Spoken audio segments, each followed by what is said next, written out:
Bagaimana pengaruh sosok Joko Widodo terhadap elektabilitas para baca pres 2024 dan apakah suara pemilih Jokowi akan menjadi penentu?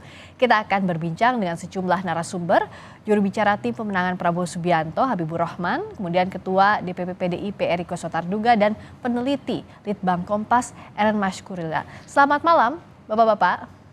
Selamat malam. Assalamualaikum. Waalaikumsalam warahmatullahi wabarakatuh. Kalau Mas Habib melihat tren pemilih Jokowi yang ke Pak Prabowo ini seperti apa? Jumlahnya memang di bawah Pak Ganjar, tapi ada tren kenaikan. Anda melihat itu positif? Halo, halo. Mas Habib, bisa jelas dengar suara saya? Iya, gimana? Ya, gimana kalau dari Gerindra melihat suara pemilih Pak Jokowi yang memilih Pak Prabowo kalau dibandingkan Mas Ganjar memang lebih rendah sejauh ini, tapi ada tren kenaikan. Ini hal positif buat Gerindra? Ya tentu ya, nah, kita namanya peserta kontestasi kan akan mencari konstituen ya. Konstituen itu kan apa?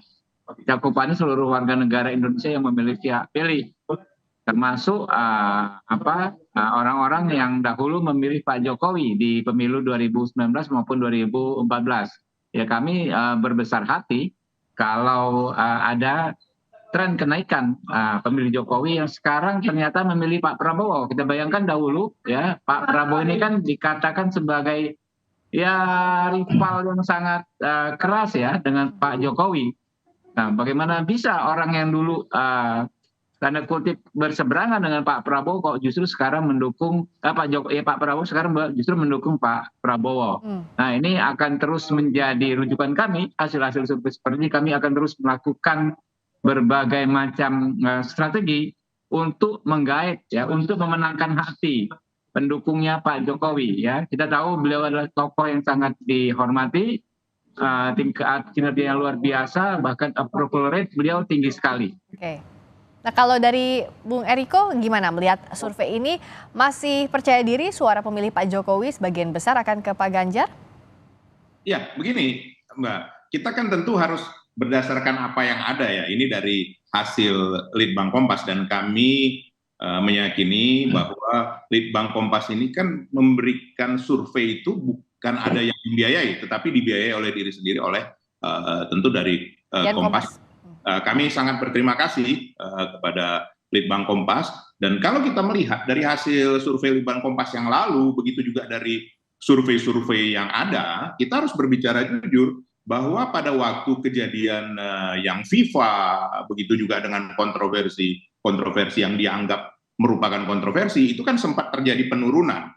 Dan kalau dalam waktu beberapa bulan ini kita melihat bahwa sudah ada proses yang namanya rebound. Nah, kalau rebound itu, Mbak, tentu ini kita tidak tahu batas akhir rebound itu seperti apa. Karena memang namanya rebound kan, katakan kita loncat, turun ke bawah, kemudian melonjak ke atas. Nah, ini yang kita lihat cukup memberikan satu harapan yang sangat besar bagi kami. Memang betul, kita juga harus jujur mengakui katakan pada waktu diadakan langsung kompetisi atau diadakan tinggal 2 calon masih tertinggal. Tapi kalau kita melihat tertinggalnya dari survei LSI yang terakhir itu kurang lebih sekitar 10%, hampir 10%, dan sekarang kurang lebih 4%. Dan itu tidak sampai 2 kali dari batas margin of error. Kalau di dalam lembaga survei tidak sampai 2 kali margin of error itu peluangnya memang sangat besar untuk bisa mengimbangi bahkan melampaui. Tapi sekali lagi kami tidak ingin katakan over menjadi terlalu percaya diri, tidak juga seperti itu. Justru ini membuat kami semakin meyakini bahwa mesin-mesin partai begitu juga bersama relawan dan masyarakat sudah mulai dirasakan sepenuhnya oleh para pemilih calon pemilih Ganjar Pranowo. Itu kita tidak bisa pungkiri. Tapi kita yakin dalam waktu 1 bulan ke depan ini, nanti lihat Mbak, nanti mudah-mudahan kita diundang lagi nanti bersama saudaraku Habibur Rahman, 1 bulan ke depan, kita melihat nanti seperti apa perkembangan yang ada. Nah, saya ke Mas Eren dulu. Mas Eren, jadi kalau bicara soal khususnya untuk suara pemilih Jokowi, ini kan terbaginya ke Pak Prabowo dan ke Pak Ganjar. Nah, sejauh ini trennya seperti apa yang dipotret oleh Litbang Kompas, Mas Eren? Ya, dari hasil terbaru ini memang kalau kita lihat elektabilitas secara umum, Ganjar itu sebetulnya kan kembali lagi kepada posisi semulanya gitu kan. Kemudian Prabowo hanya bergerak sedikit dan Ganjar konsisten sampai di tiga besar, simulasi tiga besar memang unggul. Tapi kemudian ketika kita hadapkan ketika itu hanya dua pilihan atau head to head tadi ya bahasanya, itu memang Prabowo lebih unggul di sini. Kalau kita lihat memang ada kecenderungan baik itu dari pemilih Ganjar ketika Prabowo berhadapan dengan Anies, kemudian pemilih Anies ketika Prabowo berhadapan dengan Ganjar, itu memang ada kecenderungan peralihan dukungan itu meningkat kepada Prabowo, hampir 70% di sini. Rata-rata 70% ya di keduanya itu. Kemudian di sini faktor Jokowi kalau kita lihat memang dari awal lebih besar kepada Ganjar itu sudah modal awal yang pasti ya, itu 60%-an itu di angka segitu.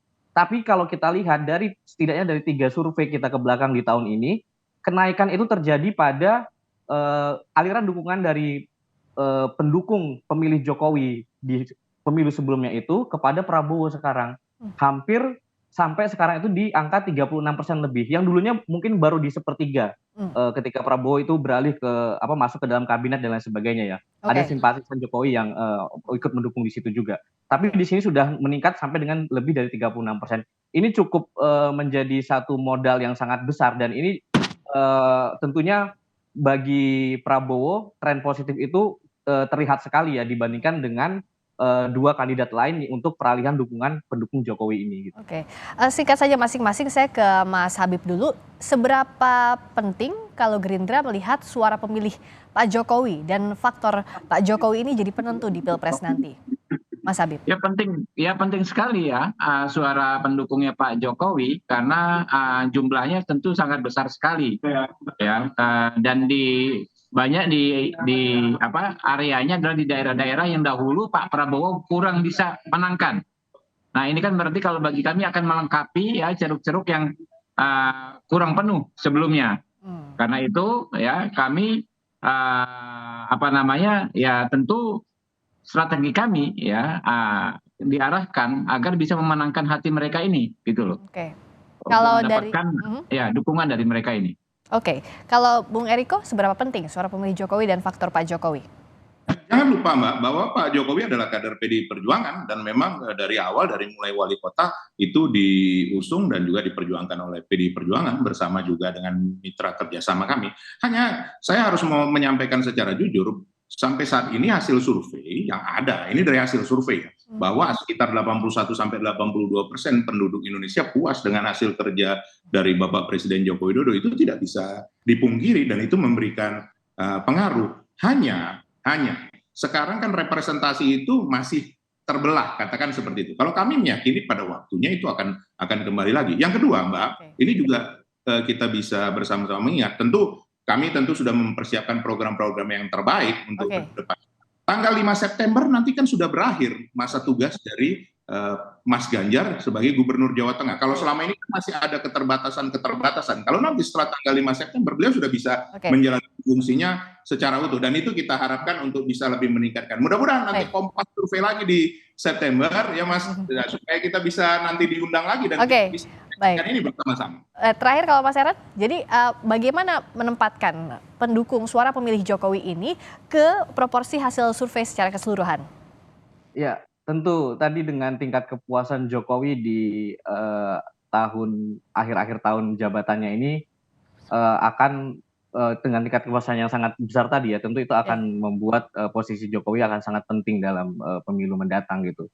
Lagi-lagi di sini kita harus akui faktor Jokowi akan sangat penting, tapi ini masih sangat dinamis sekali. Masih ada waktu tadi seperti yang Pak Eriko sampaikan juga gitu kan. Tentu ini akan masih sangat terbuka, akan sangat dinamis dan kita tidak lupa juga ada satu faktor lagi yaitu siapa wakil dari masing-masing kandidat ini yang kuat nanti ini akan maju itu akan sangat mempengaruhi juga selain tadi dengan konstelasi politik yang terjadi tadi. Baik, kita masih nantikan, masih dinamis sekali, termasuk yang salah satu jadi sorotan adalah suara pemilih Jokowi atau faktor Jokowi yang saat ini berusaha direbut oleh masing-masing capres. Terima kasih Mas Habibur Rahman, terima kasih Bung Eriko Sotarduga, terima kasih juga Mas Eren Masyukurillah telah bergabung di Sapa Indonesia Malam.